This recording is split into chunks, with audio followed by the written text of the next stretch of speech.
अस्सलाम वालेकुम रहमतुल्लाहि वबरकातुहू।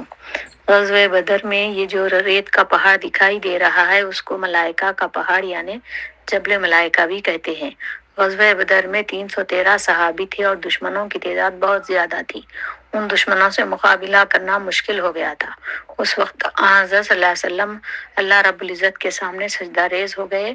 अल्लाह अज़्ज़ व जल ने आपकी दुआ कबूल की और 1000 फरिश्तों को नाजिल फरमाए। फिर दोबारा बाज़ उलमा का कहना है कि दोबारा फिर अल्लाह ताला 3000 फरिश्तों को उतारा, फिर और 5000 फरिश्ते नाजिल हुए। सजदे से जब सर उठाया और तो अबू बकर सिद्दीक़ को देख कर फरमाए कि आए अबू बकर खुश हो जाओ, हमारी मदद के लिए अल्लाह ताला ने फरिश्ते नाजिल किए हैं। लिहाजा ये वही जगह है जहाँ से फरिश्ते नाजिल हुए थे और मुसलमानों की फतह हुई थी। ये सऊदी अरब में ग़ज़वे बदर के मैदान में ये जबल मलाइका है जो सिर्फ रेत है। खुदा की कुदरत देखिए कि आज तक ये रेत ऐसे ही पहाड़ की शक्ल में मौजूद है। बारिश हो या तूफान आए लेकिन ये रेत ऐसे ही मौजूद रहती है। ऐसे है जैसे कोई रेत का पिरामिड बना हुआ है। अतराफ में पूरे पत्थर के पहाड़ हैं लेकिन सिर्फ ये एक मुनफरद पहाड़ रेत का है।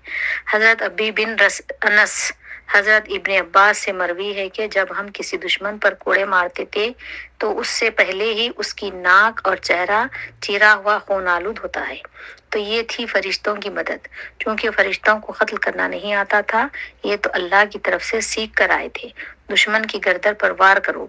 लिहाजा जब सहाबी उन मुर्दों को देखते तो उनकी गर्दनों पर जले हुए निशान होते। तो इससे ये मालूम होता था कि ये फरिश्तों की जानिब से कत्ल किए गए।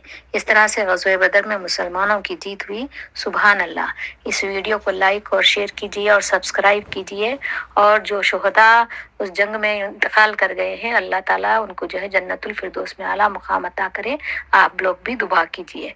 जज़ाकल्लाह।